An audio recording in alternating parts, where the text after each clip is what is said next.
And we are live. Thank you to everyone watching this live, and also to everyone watching this back as a recording. We greatly appreciate you. Yes, thank you everyone for joining us. Looks like we've got about 30 people in here so far.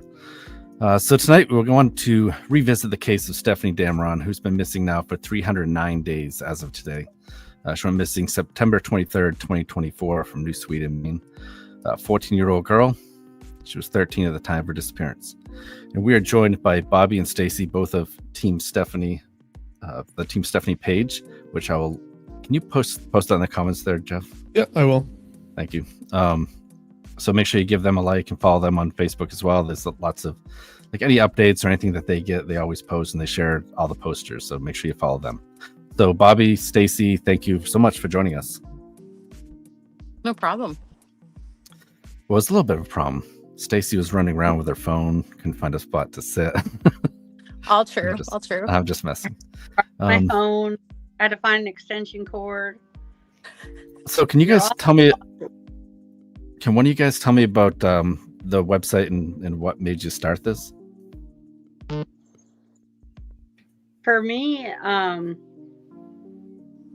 there's a child missing, and it didn't seem like anyone was looking for her. In Aroostook County, everybody knows everybody, and it seems like nobody was talking about it. It's like there's a girl missing, and it was like a lot of questions, and where is she, and when did she go missing, and pictures of her are very few and far between. So seeing what she even looks like was hard. So we would get a few pictures, and then it was more questions for us than any answers. And as a parent myself and a grandparent, I guess it's there's a missing child somewhere, and we don't even know what she really looks like. Yeah, and she was 13 at the time, right? Yeah. And she was 13 at the time that she went missing. What do you guys know about that night that she went missing, or what have you heard? The first thing I heard was that she was upset with her and her sister were arguing over chores. And of course, this is just what I've heard. I don't know all the facts, but I heard that she was arguing about chores, and that she went off into the woods, which is something she normally does. And where they live, a lot of people think all of Aroostook County is just a bunch of woods. And where she lived, her home, it is in the middle of the woods. They don't have signal. We can't get cell signal with our phones when we're up there. And to go off into the woods, that's something normal for Aroostook County. Oh, we lost you. Oh, Stacy, we lost you. She's still talking. she is. Nobody can hear this, so I'll pick up. Yes, thanks. She can't hear us either. Oh, there she goes. I think somebody texted her and I wonder if it killed it. Yeah. So our understanding was that she had run off into the woods, and her family thought she would come home. She didn't. They may or may not have done some searching that night. And then when she was not found, they reported her missing the next day.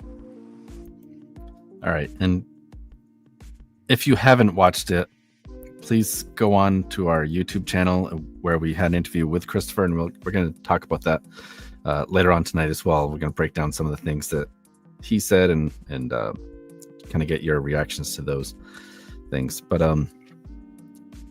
so they, like, that's something he said on the last podcast when we talked to him. He wasn't really sure what the fight was about. He said that her sister was kind of wishy-washy about what the fight was actually about. And he also said that they were gone, right? They had gone to Presque Isle for a job interview. They weren't home at the time. But I did have someone. Correct. It was Ruby Tuesdays, I believe. Oh, Ruby Tuesdays. Yeah, you're right. Hold on a second. I want to play a little bit of that. because the question came up.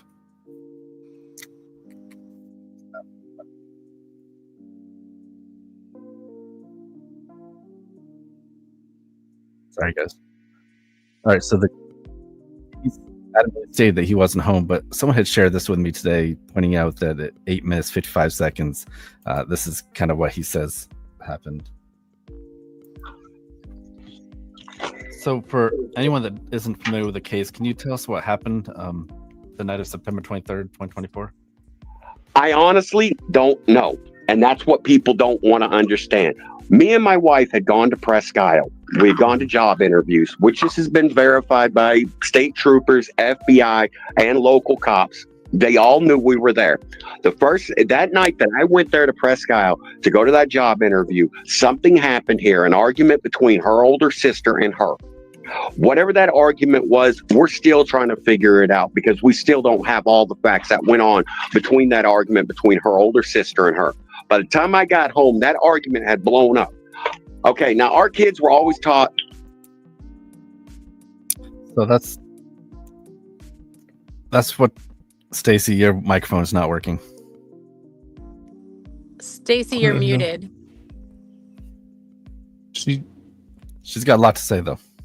She She does. really does. Oh no, I feel so bad. I wonder if we should just kick her and have her. She is Rejoin? completely muted. Yeah, let's do that. Okay. Yeah, we'll just and then actually kick her so she has to rejoin. I should fix her mic. Sorry, Stacy, in advance. Come back, All right. Stacy. So, and I apologize for that, guys. Yeah, hopefully she watches and realizes we weren't trying to be mean to her there. Yeah. So to go back to what Chris just said, did everyone pick that up? That he said by the time he got home, the argument had blown up. So Yes. he could have meant that the argument had blown up before he got home and the kids had separated, whatever. But it almost sounds like he might have been there when the argument was blowing up. Oh, can we hear you again? I don't know what happened. You I don't know. muted We got- yourself. Yeah, we couldn't hear you for like a good few minutes. Oh, You You had couldn't hear us muted either, though, yourself. apparently. no, it went to a commercial or something. I don't know. Huh. Oh, So we're just talking about, I just played a clip of the last podcast we did with Christopher and how he commented that, by the time he got home, the fight had blown up. The argument had blown up, which that sounds like to me that both girls were still there when he got home, but he says that she wasn't around when he got home, right? She'd already walked to the woods. So that was kind of something that was pointed out to me today that I thought was kind of interesting, right? Well, I think it's kind of hard to infer if it was they were both there and it blew up when he got home, or if just the wording of it, by the time I got home, it had blown up. So it can be interpreted both ways, I think. And I used to have a friend on Facebook here, but unfortunately he passed away recently, that he's a statement analysis. I really would love to have him analyze some of those statements. Just looking through it. Are there any comments in here we want to get to? If I remember correctly, they were at a job interview or something and they got a message and then they went home. They thought by the time they got home that it would have blown over and she would have come back, but that she hadn't. So if I remember it correctly, that they were in Presque Isle and that's probably maybe 25-30 minutes. Yeah. I'm not really sure from Presque Isle how far away it is. But Patty had a comment on here. She said, as neighbors, none of us were notified that night that she was missing. First people at our door was law enforcement 2 days after the fact. And on the podcast, Christopher, Stephanie's dad, said the night that she went missing, he went over and knocked on all the neighbors' doors. Yet none of the neighbors even knew she was missing till LE or law enforcement showed up. Yeah. and the thing about this area, when law enforcement shows up, everybody sees them. Like, if you see a bunch of cops showing up, same with the searches, like you're looking for a child, you notice those things. So, Well, and I think just neighborhood wise, right? The neighbors are spread out. They're not like right on top of each other. But additionally, if you were to go knocking on someone's door and say, hey, my kid is missing, I think any of the neighbors would say, where's the last place you saw her? Do you want help searching? Right. And it seems like that didn't actually happen. No. Right. I spoke to multiple neighbors, and they all said none of them had spoken to anyone until law enforcement came a couple days later. Has anyone other than dad or mom talked to Star, her sister? I believe she just turned 18, so I didn't mean to say her name, but she is an adult. The only person, there was a lady that was friends of the family who was part of our team, had talked to the family. But I think the searcher gave her M&Ms on the first search, but that's... Yeah. And she sat in the vehicle, or not in the vehicle, but in the area where sign-in was. Lisa and Star were both at that first search that the public had started. And Star sat with the sign-in. And I'm not sure who Lisa went with. And I want to say that Austin also was with some of the team members. I think there was 3 of them, or 2 of them with Austin, which is the brother. Yeah, he's 21 years old. He still has a home. I was really trying not to talk about any of the siblings by name, but I screwed up myself, so I know it's hard. I'm sorry. Stacy has a question. Has the river behind the Rustic Center Mall been searched? That's where Ruby Tuesdays is located. Just wondering if all the boxes were checked or are checked. So when it comes to searches, that is confidential information. And so any searches that Team Stefanie has done has been submitted to the police. And then any searches that law enforcement has done with search and rescue, they have the documentation of, but it's not something that's ever shared with the public. Gotcha. And then Natalie's asking, why did the FBI get involved? Why do you think the FBI jumped in so quickly? I believe it's because there was talk about her being online.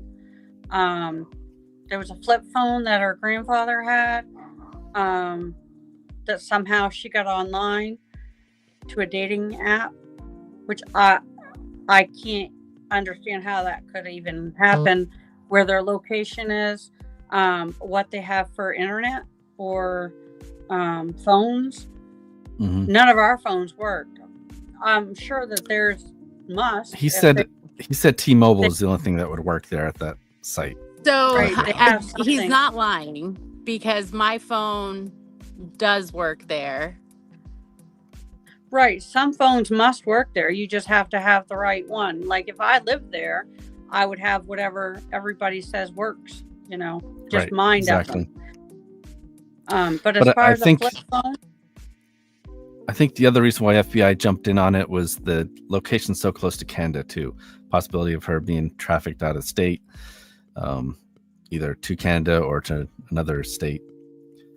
What are you guys' thoughts on that? Do you think any possibility that actually happened? I think anything is possible, even if it's not probable. Because as we know, or as we were told, she walked out the house, cut through the woods towards the road up front, right? And allegedly Richard, the grandfather, who's not really the blood relative, but he's been with the family since the kids were little, so they consider him grandpa. He had supposedly heard a motorcycle or an ATV or something, and same with her sister, allegedly had heard that night that she went missing. Do we know any more about that? No, I've heard that story, but I haven't heard anything in more detail about it. And that's the hard thing. Many stories we don't know, but like that there's not an ATV in their possession. So did they borrow an ATV? Who did they borrow it from? Because no one in the neighborhood seems to Right. have been the person. Amber So has a hard. comment I want to get to real quick. Sorry, Stacy. Amber's saying the dad is the suspect. No, Christopher Damron is not a suspect. Police have not named any suspects in this case. It's still a wide open investigation. We're not claiming that he's at fault either.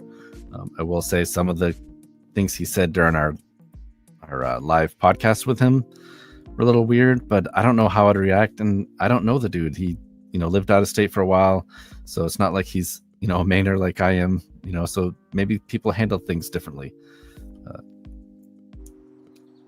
I mean, I do appreciate him coming on to try to clear the air, and I think that kind of, almost shows that he's not involved, because he is trying to help out and trying to clear the air. But in the same token, at some points he sounds really defensive the entire time he's talking, like to try to make himself look better or whatever. So I don't know, I can't imagine being in his shoes. One thing I do have to say for the family, when this first started, someone approached them, and I don't know the whole story, but I do know some of it was said that someone went to them saying they were like that they had searched before, that they set up before, like, and that they could help. Basically, it was somebody coming to help them, which is great, if you want to help the family. And then they found out later that the things they said weren't true, and it kind of put a bad taste in their mouth, which it would anybody. And they had some people on their property that weren't who they said they were, or whether what all they said or what they did or how that went about, it just put a bad taste in their mouth, I believe.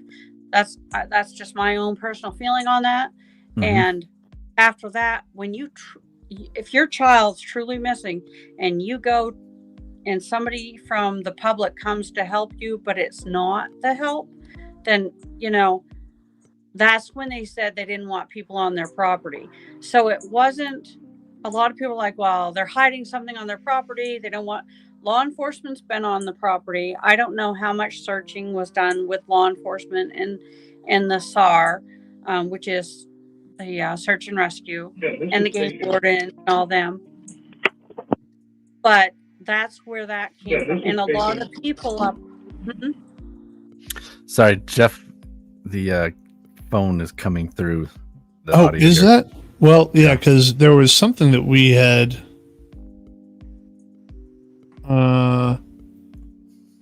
voicemail we received. Sorry, I was just trying to listen to it. I will mute that. Sorry, guys. Nancy Barlow says he also stated that anytime the kids were out in the woods, they would let their dogs out, and dogs would go find the kids. Why didn't they let dogs out the night Stefanie went missing? I don't know if they didn't. I don't know if they did or they didn't. He did say that on that last podcast, which again, we put a link in the comments section. I can actually share that again. If you want to watch the original, that's the Team Stefanie Damron one. Wow. Too much going on tonight. Do you know, did he let the dogs out to go look for her that night? Have either one of you guys heard anything like that? I have not heard anything about him letting the dogs out to look for her.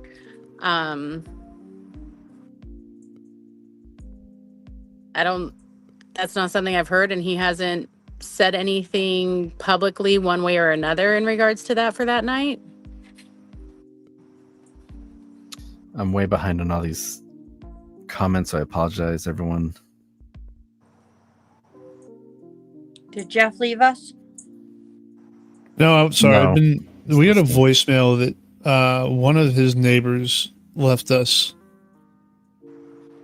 a while ago. But Holly says, I think I want to play it. Holly says, I think they looked in the past and felt FBI need to be involved. No, I think it's what Kara had set up above. It's a minor possibility of crossing state lines due to the phone. But let's talk about their past. If you guys, do you mind jumping to that real quick? Go for it. All right, so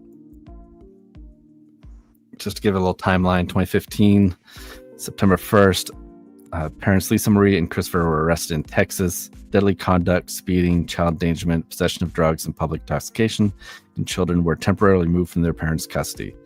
And then in December, the children returned to their parents' custody. So, and he says it on the podcast that basically,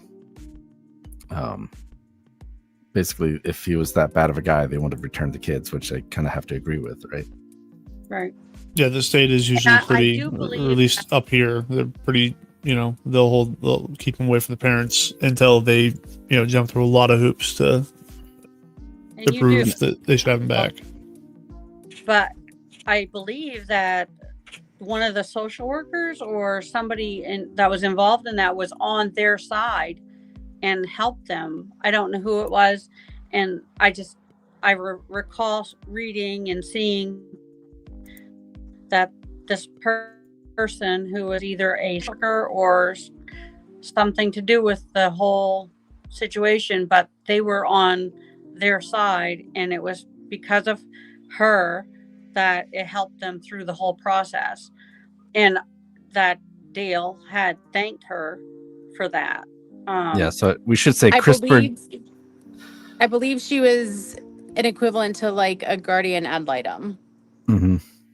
I can't remember exactly what her title was, but I Okay. remember what you're talking about. Just in case we use different names, his name's Christopher Dale Michael Damron, which is another. I don't understand why you have 4 names, or three first names.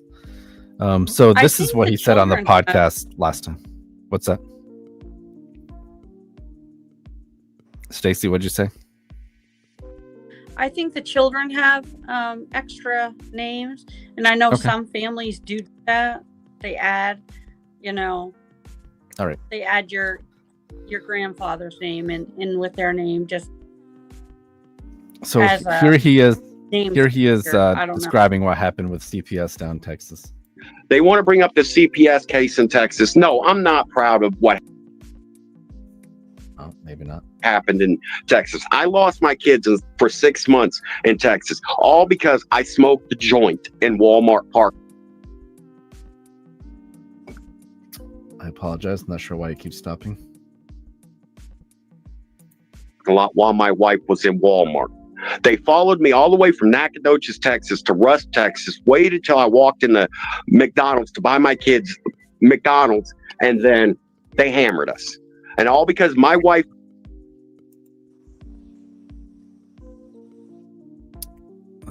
Not sure. was driving the vehicle that I was smoking a joint in. They nailed my wife and me and said it was endangering a child. That's the whole case in CPS. By the time that Okay. case in by the time the case in CPS was done, it didn't take me 18 months to get my kids back, which is the normal. I had my kids back in 6 months, passed every drug test they ever threw at me. Never had a Yep. problem with them. By the time I was done, the lady that took and got involved in my kids' case trumped up a bunch of lies and everything. She lost her job. The CPS office in Livingston, Texas was under investigation, and the judge completely threw the case out. But Is I that just want to show true? this real quick. Joseph here says, the thing I found weirdest about is what he said was he thought she ran away and wasn't taken. It was just weird to assume a child is missing, and he kind of puts the blame on her. There was an awful lot of sort of, I'm not saying aggression, but like still now there's tension and like, I don't know, disdain almost for her actions of the past. I don't know. It did seem a little bit weird for me. So yes, that was Christopher explaining what had happened. So March 24th, 2019, on a Facebook post, Stephanie's father wrote, "After our CPS fiasco, these moments are rare. Thank God we had CASA advocate in our corner with Carrie, but the bus is coming along." So they had a bus at one point that he was converting into a camper, I guess, and we'll be heading to Maine away from these bad memories. This history includes a police incident where both parents were arrested for allegedly intoxicated while the children were left unattended to the vehicle. Following this, Stephanie's mother, Lisa Marie Damron, faced legal repercussions, but ultimately received a lesser charge. June 4th, 2021, the family moved to Maine from Texas. The family, Christopher Dale and Lisa Marie, grandfather not by blood. His name's Richard, Stefanie, and 4 siblings from Texas to New Sweden, a town whose population is 577 as of 2020. So it's weird to go from, to me, Texas to the middle of nowhere. Yeah. I think it's weird that there seems to be some common behavior patterns from beyond Texas until they reach Maine. But such as what? They've had other run-ins in other places. And I believe they've had other CPS issues in other places. I think that, you know, sometimes there are behaviors that are consistent, and it doesn't mean that, yes, they are terrible, because sometimes the state can overstep. Let's be honest. But I do think that when there are consistent behavior patterns, like, sometimes it's worth questioning. Faye makes a good point here. She says, regarding her on a dating website, I question that as living such a sheltered life. She's most likely socially naive and immature, not having a clue to those sites or how to navigate the internet, let alone a flip phone. Yeah, and Lisa, her mom, even says that Stefanie had no friends. Like those kids didn't, you know, go, like a lot of homeschool kids will join into like the local softball team or soccer team or something, and these kids weren't involved with anything like that, to my knowledge. In 2024, library a lot. That might have been a place that they may have met someone, or. Oh, okay. It is that time for me, guys. I am gonna have to dip. But I wish you the best of luck, and thank you guys for joining us. See you, I will Jeff. catch you on the next one. Yeah, sorry guys. Take care. Have a good one. So 2024, Stefanie was homeschooled and had limited access to social media, according to the FBI. According to Stefanie's mother, Stefanie has no friends. Stefanie had tried to run away several times recently, but family members always found her in the woods. Do you guys have any idea how many times she had tried to run away? I don't. I have heard of at least 2 different times that 2 different people in the area had seen her and spoke with her. And one of those times, it was pretty late at night, and this person saw someone in their driveway and was like, it scared him and his dog. And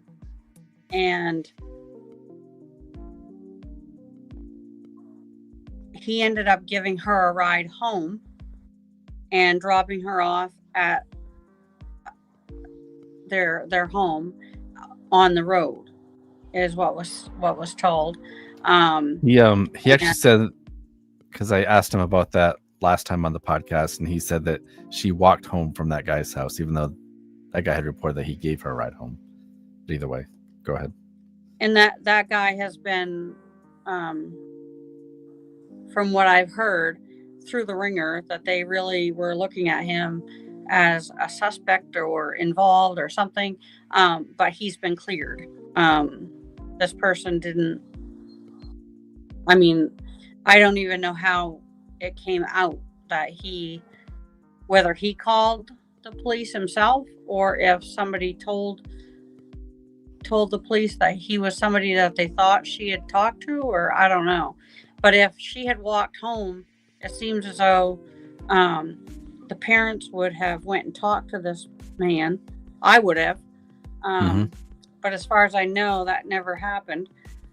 But she had told him that she wanted to run away, but she didn't have anywhere to go, because he asked her like questions about like, well, where are you going to go? Like, she didn't have anything on her. She didn't have a phone. She didn't have money. She didn't have a place to go. And I guess after a while of just venting and talking, she was tired and wanted to go home. And he gave her a ride and dropped her off at the mailbox. So, I mean, she knew how to get back and forth, you know, to where she lives. So she was old enough to know there's not many roads there. And if you went out her back door, I believe it lines right up with another road. Westmoreland is right behind her. So if she had walked out that way, she would have ended up on a road. Yeah. And for her to make it all the way, I think to they where owned. Yeah, they owned 25 acres, I believe Christopher had said. Right. Guy has a question. I think I might know the answer to some of this, but are the kids still being homeschooled? I thought I heard they started to go to school. One of them is enrolled in school currently. Well, was, but it's summer. Was that the 11-year-old? Yes. Any idea? Was she at the correct comprehension level to join classmates the same age, or no? I think she might have needed some assistance, but I don't have any concrete facts. I had talked to a person who, excuse me, she said that she was a little bit behind, but that she felt that with extra help, she was smart. She would pick it up,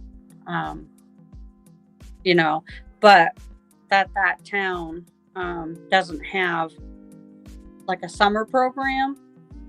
Like a lot of schools will have summer school or offer some type of help with a child that's either staying back or behind or needs the extra help.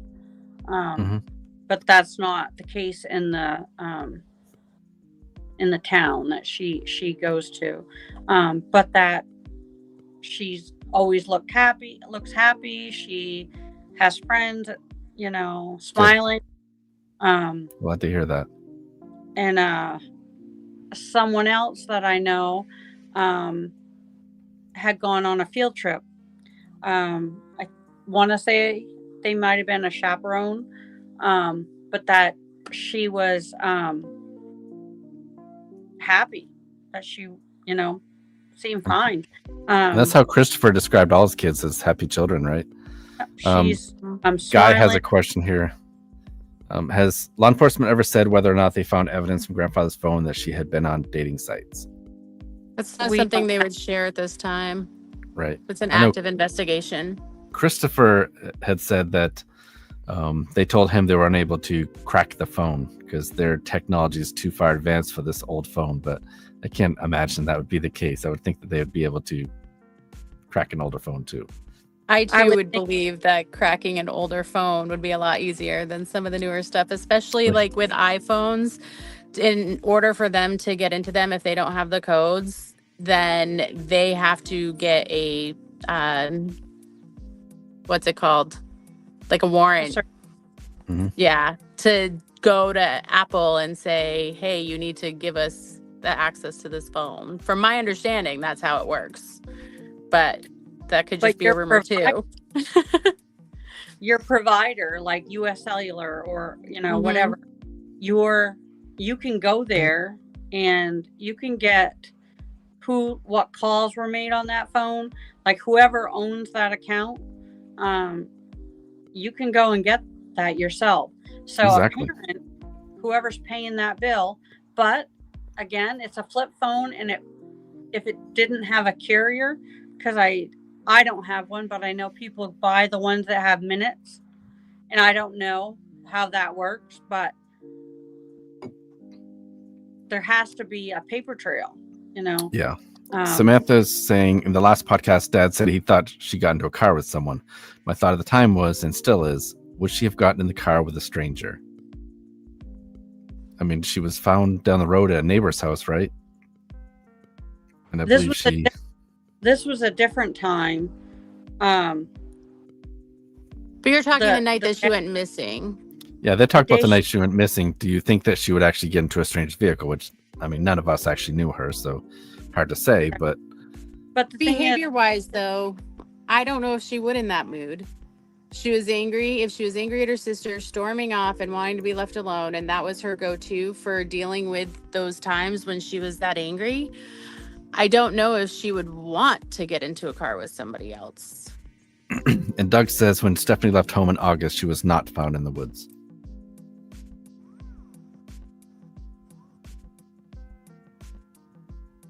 Let's see. Sorry, I'm trying to keep up with comments here too, guys. The person who she showed up at in his driveway had said she wanted to leave. She, I'm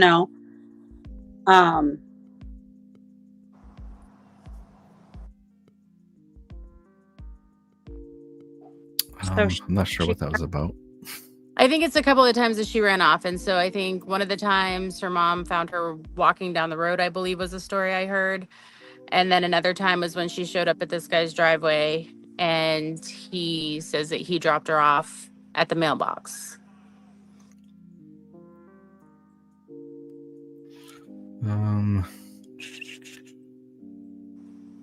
Let me go back to this and then I go back to these comments. So the night that she went missing, Stefanie was at home with 3 of her siblings and grandfather. Early afternoon, her parents, Lisa and Christopher, were away for a job interview. And that job interview on the podcast, he said, was at 1:30, I believe. At 3 p.m., Stefanie's mother began getting text messages from her oldest daughter saying that Stefanie had left the house and was last seen on walking out of her house and into the woods off West Road in New Sweden. So the text messages, he clarified, came from the grandfather's phone, because that was a question we had. Like, what phone were they using to text you with? Then he also said that he and Lisa both have phones, but then he corrected himself, said, no, just Lisa has a phone. And then they're not sure what time they got back home. He thought it was around 3:30. They learned that Stefanie had disappeared following an argument with her 16-year-old sister. It was common for the children to play in the woods near their home, so her initial departure didn't raise concern. However, when she failed to return, her family began searching for her and later contacted the police, which he admitted to waiting 24 hours before he contacted police because he thought that's what you're supposed to do. He thought, like a lot of people think, that you have to wait 24 hours to contact police when someone goes missing, which is absolutely false. The one thing about that has always rung funny to me, or wrong, is if it was normal for them to get into spats and for her to walk off, why the panic of calling and telling the parents that she went in the woods? I don't know how many times, but I thought it was multiple times that they got messages about her walking off and into the woods. If it's normal for her, like, and that's her downtime, I wouldn't panic. Like, okay, she went out in the woods again, Mm-hmm. Well, maybe she just didn't want to do her chores, so maybe she even caused the fight because she was thinking, you know what, I can storm off and then I won't have to do those dishes or whatever her chores are. Maybe she was supposed to clean up the room or, but as a child, if you think about a kid, be like, okay, well, parents aren't here to tell me that I have to go clean that. And she's my sister trying to boss me around. I'm going to cause this commotion and I'm just going to walk off in the woods and go hang out there for a while. And she's going to have to do it. I'm not going to have to clean that up or do whatever that was. Thinking from a child's point of view, if there's an argument going on, even if it wasn't her fault, she should have come home. How bad of an argument would it have been that that was the last straw? I know the days after she went missing, the initial comments that I had read was that they thought that maybe the sisters were both supposed to go meet somebody and one sister backed out. That's when all the stuff with the dating app happened, and I don't know where all that information came from. I don't know if they can find that on the phone or if that's just something that someone has told. Maybe one of the other kids told the parents about that. Or is it just a rumor? Because it seems there's a lot of those. And that's the problem with this case, right? There's a lot of rumors. Police, rightfully so, have been pretty quiet about everything, right? They're holding everything close to the vest, which they should be. I'm just surprised that there has been no suspects named. That is surprising. I wonder. I don't know. I kind of know some other stuff, but I don't want to really say it here, so I won't. And you guys will probably be mad at me. No, you can say anything you want to say. We can just tell you if we can comment on it or not, because we don't. So right now, like, we just did a parade, which was awesome. A group of us with Team Stefanie, we decorated a pickup, and we have a banner that Christy had ordered. It has her information and her picture on it, and we handed out flyers and lollipops to the kids. But I've been asked, well, why would you do the parade? And my answer to that is, if Stefanie's name is not said, we don't know where she is. Is she here? Is she somewhere else? Did someone take her? Is she lost somewhere? Did she get hurt? And we just haven't found her yet. And none of those things matter, other than the fact that she is missing and she's a child.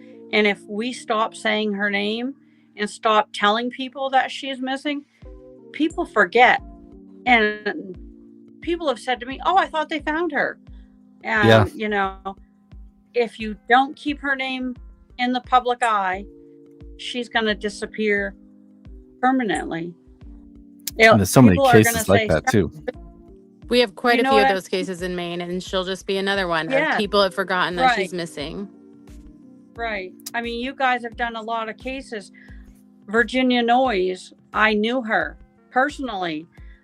It was 93, I believe. It's been over 30 years. And sorry, go ahead. You have to put their name out there and their picture out there. So Doug is one of the neighbors. He said when Stefanie walked away from home in August, the neighbors knew about it within less than an hour of her disappearance. And then they, you know, the family found her and brought her home. So that's interesting too. That's completely different behavior than the night that she went missing. Yeah, for him to say on the podcast, and I didn't find that one. I should have looked that up earlier. But he says on the podcast that I went to every house and I knocked on every door.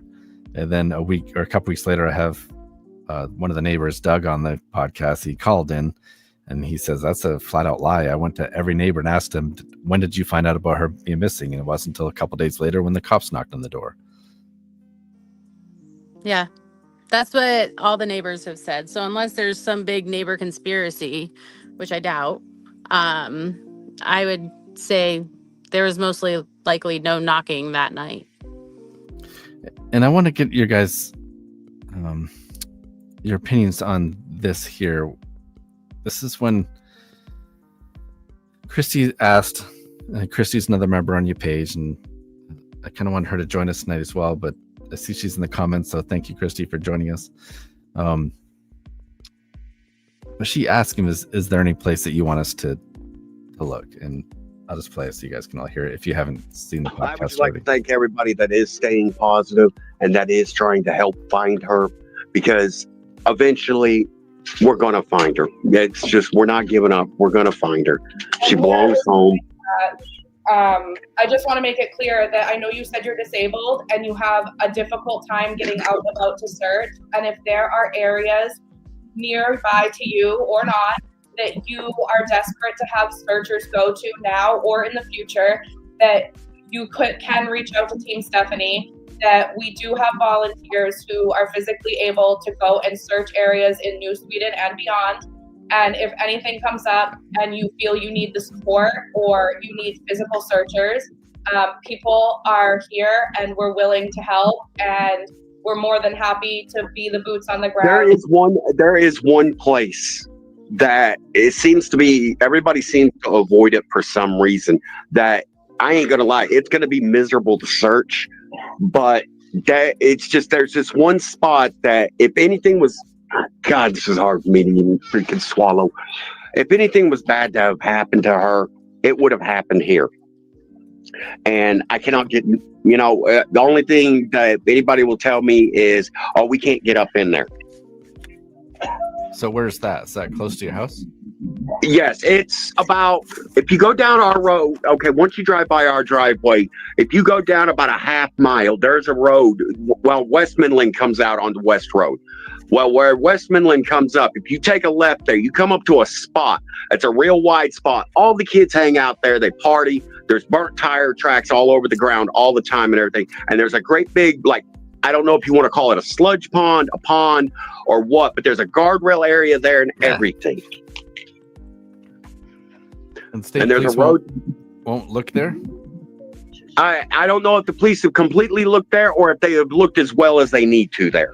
And is this someplace you're thinking is visible from the road, or would be get down and dirty, we're going into them woods? No, you can get to it from the road. This is real hard. If it was, honestly, if you wanted to drop a body, that would be the perfect place to drop a body. There, I said it.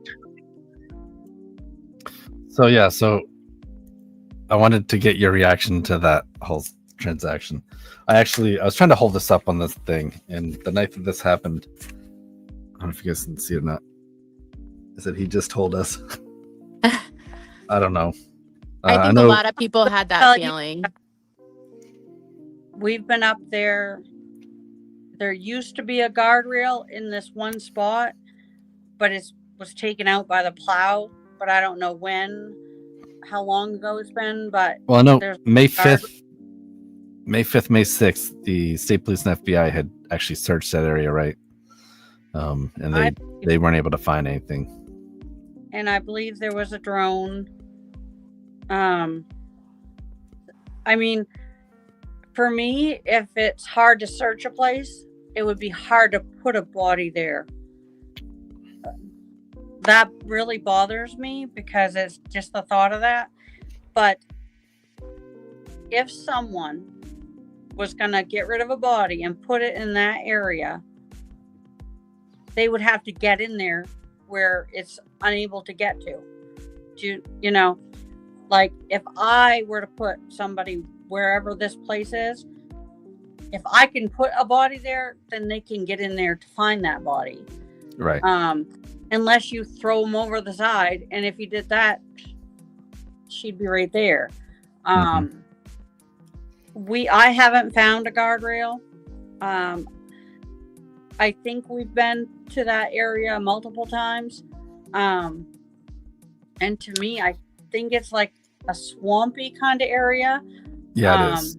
It has water running through it that ends up going into the river, the Madawaska River. And I will tell you, myself and another team member kayaked a different part of the river that they don't kayak when they do like they call it like a river run or something. Everybody goes and they get in this one spot and they go to another spot. We got in another area, and I'll tell you, nobody goes in there. There were deep holes. There were beaver dams. Stacy got stuck. I got stuck on a beaver dam. I fell into a beaver dam. I had to pull the beaver dam apart to get through. It was fun, but Well, no, thank you guys for doing that. To be boots on the ground and looking. Yeah, and there was a spot that we pulled over. A couple different spots you pull over and get up on like a little bit of an island or piece of grass that we could park our kayaks on and go in and look. 'Cause there was like a stream, I think, that trickled, probably like a spring hole that trickles in that area. Awesome. But even then, a lot of stuff had grown up by that time. So it's really hard to see into the woods. Doug has a comment here, and he's talking about the last time that when she ran away from home and was found. He says the story at that time was that Stefanie got into a fight with one of the guys down at Andrews, which I'm not sure who that would be. But then further on, he says the problem is that Stefanie didn't leave from Andrews, so she'd gone back to the home and then she left. Yeah. Right. So I've heard some of that there was somebody there. I don't know who it was. I believe there were two men, and like I said, when I say men, I don't know if they were 21 or a 21 and a 16-year-old. I don't know who they were. I don't, but that there was an argument with a boy, and that she was mad at somebody. I don't know. Law enforcement hasn't said anything, and of course they wouldn't, of who that is. But I'm sure, if Doug's telling us, he's told them. And whether, they know who they are and they've cleared them, or if they don't know who they are, I don't know. None of us know. But we had heard that. Do you guys know what this is? Angelina says Travis maybe ask deception detective to analyze the father's statements. I'm not sure who that is, Angelina. If you want to either send me a link on here or send it to the page. That's the first I've heard of that. Yeah. I do know. I mean, I follow a lot of cases, and I do know that there was a man that did some analysis of body language or whatever. Sorry, I don't know where I was going with that. I think, is it the guy from Maine? He actually passed away. Yeah, that's the guy ago. I think she's talking about. Yes. Yeah. I'd forgotten. Away. I'm sorry, I'm just trying to quickly get through these comments. If somebody from the family were able to join us, and I know it's hard. I know it's hard for them. What about this one? Tim says this is so sad. The big question is here is why so many missing or dead from Washburn. Yeah, Washburn area, Aroostook County in general. There are quite a few that are missing from that area, and I think the lack of finding them often comes down to the resources available. Recently, they were able to establish the Aroostook Search and Rescue. So that is getting off the ground, and they're still looking for members if people want to join to help assist search for these people when they go missing. I don't think it's something we all haven't heard before. It's easier to find them within the first 24 hours, but if you don't have the manpower or the resources to do those searches, it's going to be harder to find them.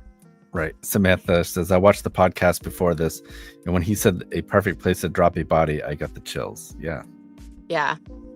Yeah. It was definitely an interesting way to word things.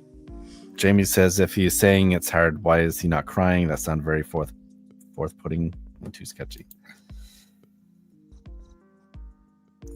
So, yeah. Lots of comments. We appreciate it, guys.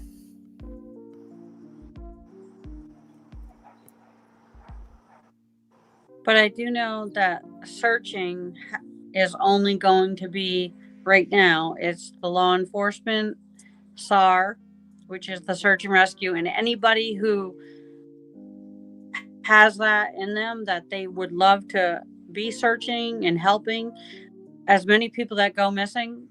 There's a link. Do you have that, Bobby? That you can join SAR, and they have a bunch of. I believe it's aroostoksar.org, but I can add it to the comments later. Or maybe if one of the members is watching, they can put it in. Yep. And I'm just going to add your Facebook page as well, the Team Stefanie Damron Facebook page. That link is there. Yeah. Because when someone goes missing, I look at it this way. If my child was missing, would I want everybody under the sun to go look for them? Yes. So that's why I would want to go looking. But as we've gone through this process, you really need to know what you're doing. So yeah, we can do the kayak. And the person I went with is SAR, and been training and, knows what to look for, and basically, like, I just tagged along for safety reasons more than anything. But if anybody out there wants to be part of this, the families and the people in New Sweden don't want just anybody to show up on their property and look out back and see someone walking around, or in their home. There's been, and that's the big thing with, there's people who went into an abandoned home. Well, it's not abandoned, but the person's not in the country. There were pictures taken inside this person's home. They went in there. You can't do that. You can't go and just show up on someone's property and start walking around, or going in their home or their garage, or, or they have a camper out back. Oh, I'm going to go inside that. You can't do that. And you cannot pick things up. If you find something, I believe I'm actually glad you brought that up.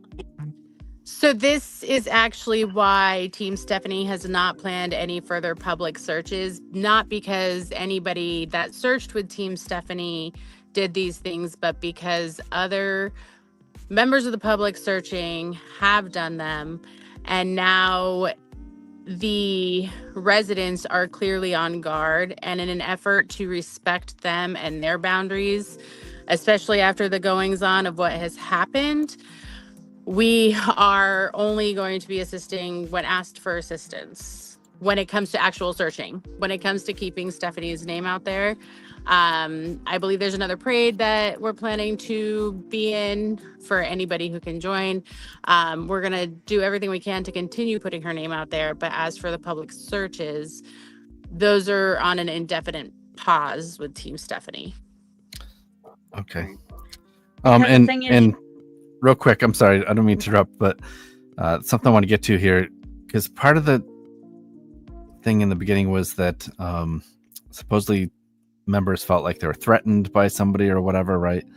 And then May 17th, you guys did a search, right? Yeah, I believe so. Yes. And so this is Christopher's Facebook page. I'll come back to that comment in a second. On May 17th, my boy's growing up, so proud of Austin, proud of the man, the brother you have become. So he's like teaching his kids how to shoot guns, right? Yes. And it happens to be the same day you guys are near the property. It's just so convenient that we are out in the woods, and he decides to start shooting his guns off. I mean, at the time, he didn't know where we were. We had already completed our search at that time, for the record. He had no idea about that, though, because they were not there. They did not communicate with us at all. That's totally fine. But he did know, because everybody knew that we were going to be out searching that day. And by the time they had started doing that, we had already completed the area that we wanted to search. So we were all fine, but still, come on. Why are you going to go shoot a gun off if you know people are searching for your daughter and you don't know that they're done? I was trying to look for Veronica's comment again. She talked about... Oh, here. My daughter was kidnapped. I had every law enforcement involved and had her home alive in 3 days. No sleep, full attention, annoying phone calls, and pleas to every department. It is never an inconvenience. Yeah, so good job, Mom, for finding her and getting her home.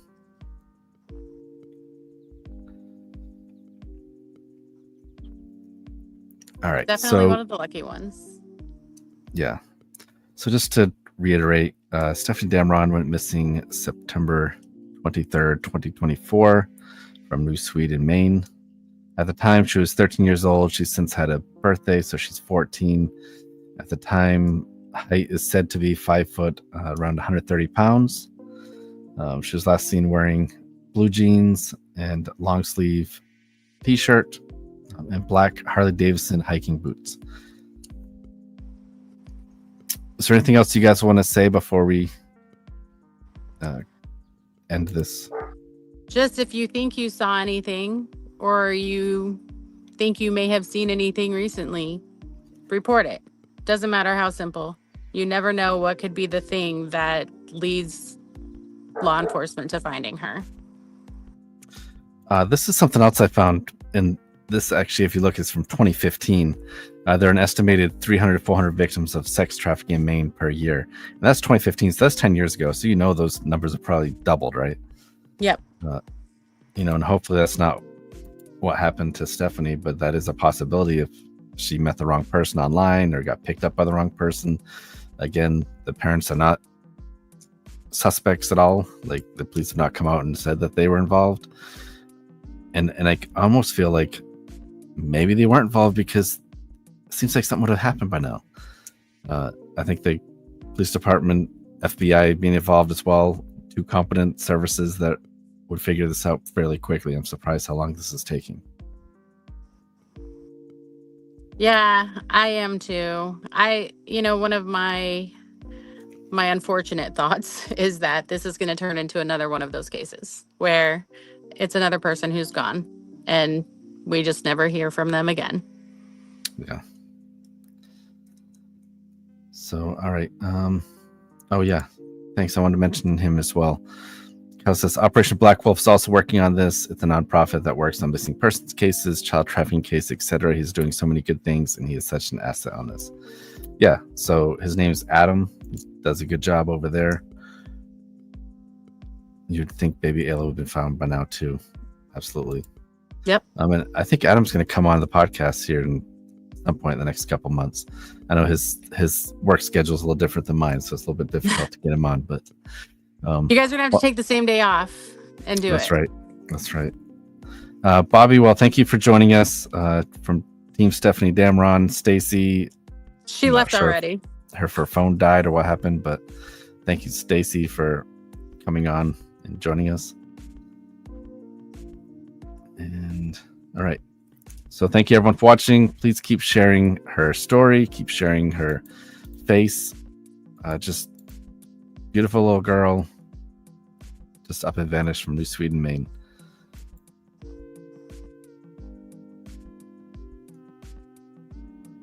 Oh, is that Stacy? There she is. I don't know. It said I was backstage. Well, because I removed you because you were just a blank screen. Oh, I don't know what happened. Oops, this one.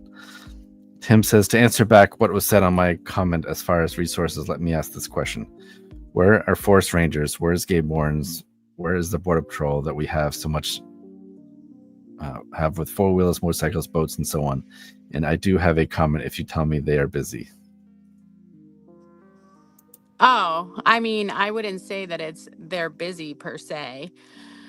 I think up in that area, while there are a good number of certain groups, not all of these law enforcement groups are as large as we might want to think. Yeah. And it's a lot of land to cover. Yeah, I don't think people understand when you say it's wooded.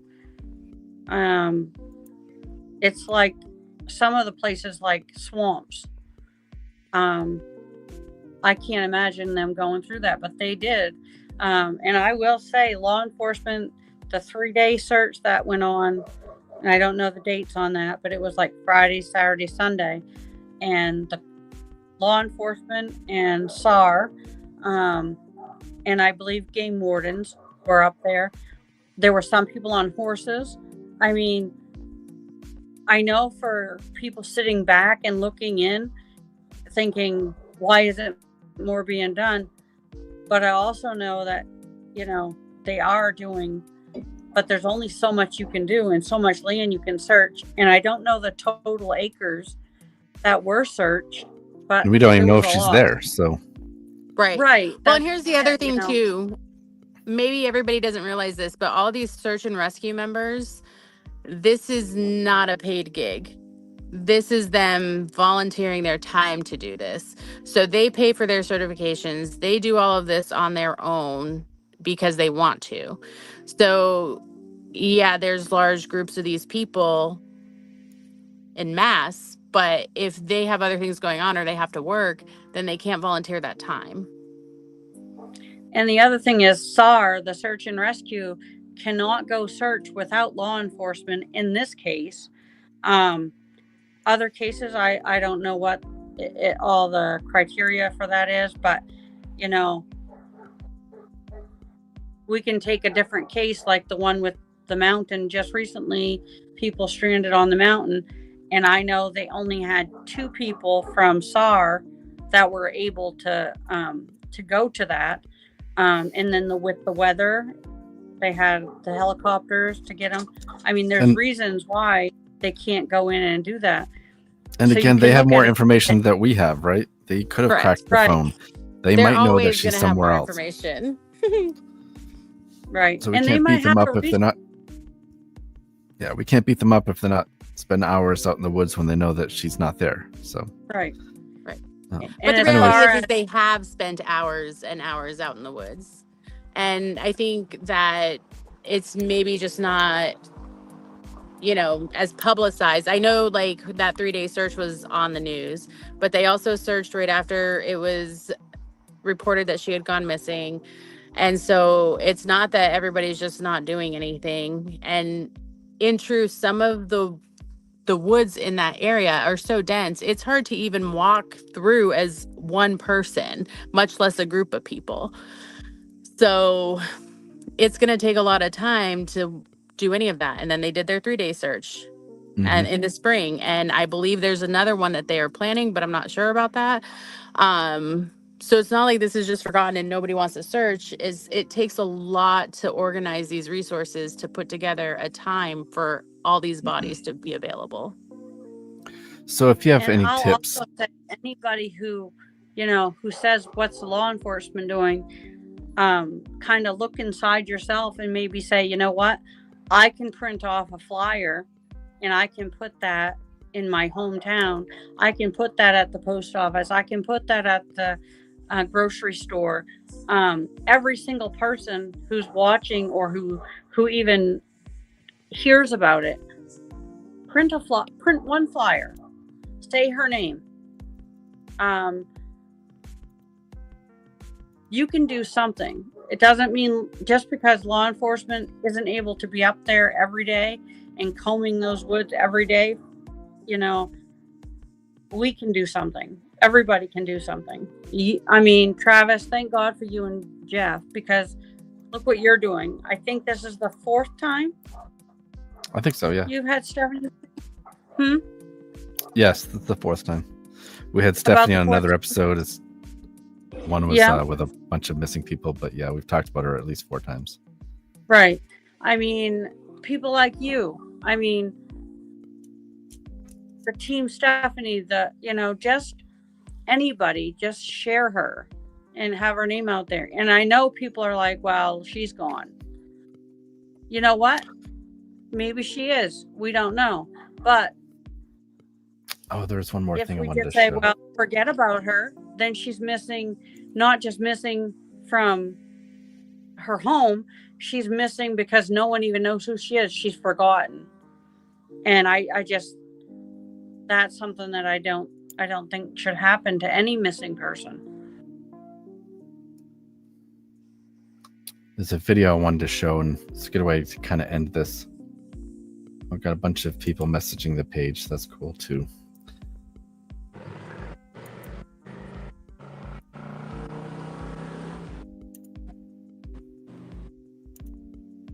Let me get this back to the beginning.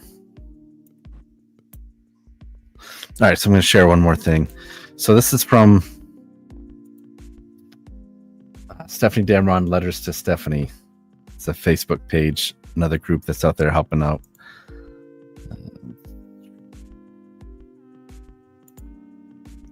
I don't know if you guys have seen this.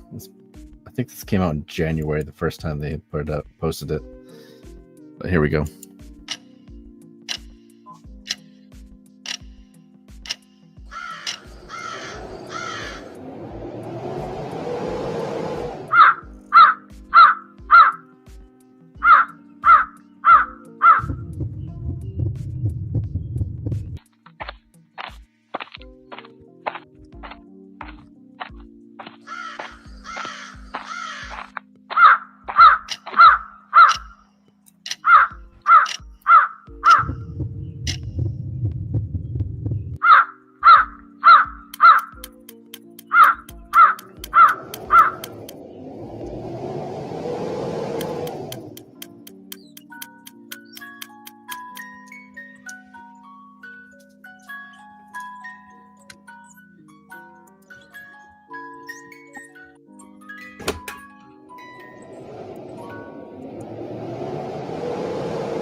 So I'm gonna I've share that never in the link, the link to the page here in the group chat here too. Letters to Stephanie is the name of the Facebook page.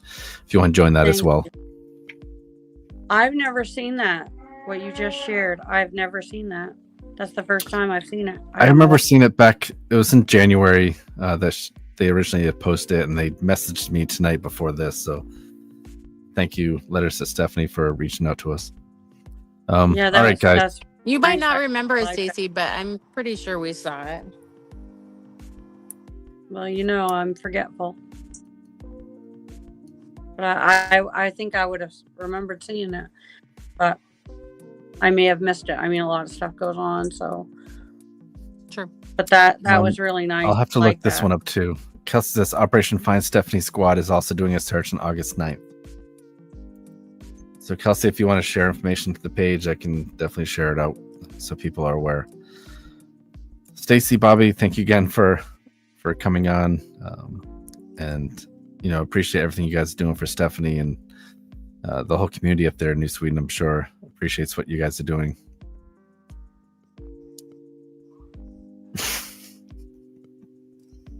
But thanks for joining us. Thank Thanks Yes, for coming thank you on. for having us. I know it was kind of, I know you guys weren't really sure what to expect tonight, and neither was I, honestly. I just knew we wanted to talk about Stephanie's case and kind of bring more eyes and ears to her case and get her face back out there and talk about it. So thank you guys for that. And again, thank you for all you're doing. Thank you for Thank everything. you. Thank you. Yeah. And thank you everyone who joined us tonight. We really appreciate it. If you guys want to stay on after the video, then me and you guys can still talk, and they won't see it. The video will end the live. But thank you everyone for watching. Search for 5-year-old Taylor Williams led investigators to Alabama this week. So we have some breaking news from Florida. An arrest has been made in Tonight, after connection. years of agony, a glimmer of hope for the family. Investigators spent hours searching through this house off Pennsylvania Avenue. What could be a major development in the search for missing Alabama teenager. Tonight, a stunning twist in the search for Taylor. Somebody out there knows something. They want to lay him to rest their way, not by somebody else's way.